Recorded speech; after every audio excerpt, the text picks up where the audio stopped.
ಅಮೃತಧಾರೆ ಧಾರಾವಾಹಿಯಲ್ಲಿ ಯಾರು ಊಹಿಸದ ಘಟನೆ ನಡೆದು ಹೋಗಿದೆ. ವಾಹಿನಿಯು ಹೊಸ ಪ್ರೋಮೋವನ್ನು ರಿಲೀಸ್ ಮಾಡಲಾಗಿದೆ. ಭೂಮಿಕಾ ಈ ರೀತಿ ಮಾಡ್ತಾಳೆ ಎಂದು ಅಂದುಕೊಂಡಿರಲಿಲ್ಲ. ಇದು ವೀಕ್ಷಕರಿಗಂತೂ ಸಖತ್ ಹಬ್ಬ ಎಂದು ಹೇಳಬಹುದು. ಹೌದು, ಜಯದೇವ್ ಗೌತಮ್ ಮತ್ತು ಭೂಮಿಕಾ ಮಗ ಆಕಾಶ್ನನ್ನು ಕಿಡ್ನಾಪ್ ಮಾಡಿ ಮನೆಗೆ ಕರೆದುಕೊಂಡು ಹೋಗಿದ್ದನು. ಈ ವಿಚಾರವು ಭೂಮಿಕಾಗೆ ಗೊತ್ತಾಗಿದೆ. ಹೀಗಾಗಿ ಅವಳು ಮಲ್ಲಿ ಜೊತೆ ಮತ್ತೆ ಆ ಮನೆಗೆ ಬಂದಿದ್ದಾಳೆ. ಭೂಮಿಕಾಳೆ ತನ್ನ ಮನೆಗೆ ಬರಬೇಕು ಎಂದು ಜಯದೇವ್ ಅಂದುಕೊಂಡಿದ್ದನು. ಅದರಂತೆಯೇ ಆಗಿದೆ.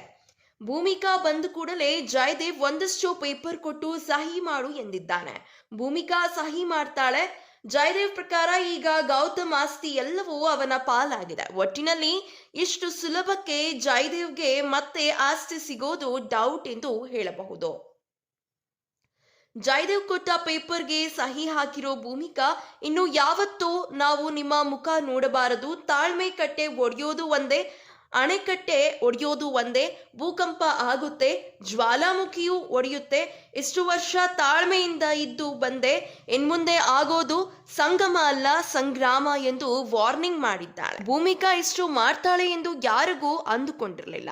ಅಂದು ಶಕುಂತಲಾ ಭೂಮಿಕಾಗೆ, ನೀನು ಈ ಮನೆಯಿಂದ ಈ ಮನೆಯವರಿಗೆ ದೂರ ಇದ್ದರೆ ಮಾತ್ರ ಎಲ್ಲರೂ ಚೆನ್ನಾಗಿರ್ತಾರೆ ಎಂದು ಎಚ್ಚರಿಕೆ ಕೊಟ್ಟಿದ್ದಳು.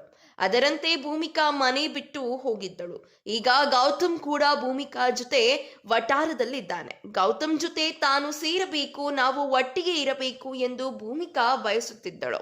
ಈಗ ಜಯದೇವ್ ಮತ್ತೆ ಎಂಟ್ರಿ ಕೊಟ್ಟಿರುವುದಕ್ಕೆ ಮತ್ತೆ ಇನ್ನೇನಾದರೂ ಸಮಸ್ಯೆ ಆಗಲಿದೆ ಎಂದು ಭೂಮಿಕಾ ಗೌತಮ್ನಿಂದ ದೂರ ಆದರೂ ಕೂಡ ಆಶ್ಚರ್ಯವಿಲ್ಲ.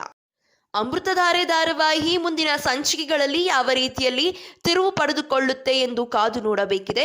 ಇದೇ ರೀತಿಯ ಸಿನಿ ಅಪ್ಡೇಟ್ಸ್ಗಳಿಗಾಗಿ ಹಾಗೂ ಕನ್ನಡ ಬಿಗ್ ಬಾಸ್ ಸೀಸನ್ 12ರ ಲೇಟೆಸ್ಟ್ ಅಪ್ಡೇಟ್ಸ್ಗಳಿಗಾಗಿ ಹಾಗೂ ಸೀರಿಯಲ್ನ ಪ್ರತಿಯೊಂದು ಲೇಟೆಸ್ಟ್ ಅಪ್ಡೇಟ್ಸ್ಗಳಿಗಾಗಿ ಈ ಕೂಡಲೇ ಸ್ಯಾಂಡಲ್ವುಡ್ ಕಥೆಗಳು ಯೂಟ್ಯೂಬ್ ಚಾನೆಲ್ ಅನ್ನು ಸಬ್ಸ್ಕ್ರೈಬ್ ಮಾಡಿ ಹಾಗೂ ಪ್ರತಿಯೊಂದು ನೋಟಿಫಿಕೇಶನ್ಗಳಿಗಾಗಿ ಪಕ್ಕದಲ್ಲಿ ಕಾಣ್ತಿರುವಂತಹ ಬೆಲ್ ಐಕಾನ್ ಅನ್ನು ಕ್ಲಿಕ್ ಮಾಡಿ.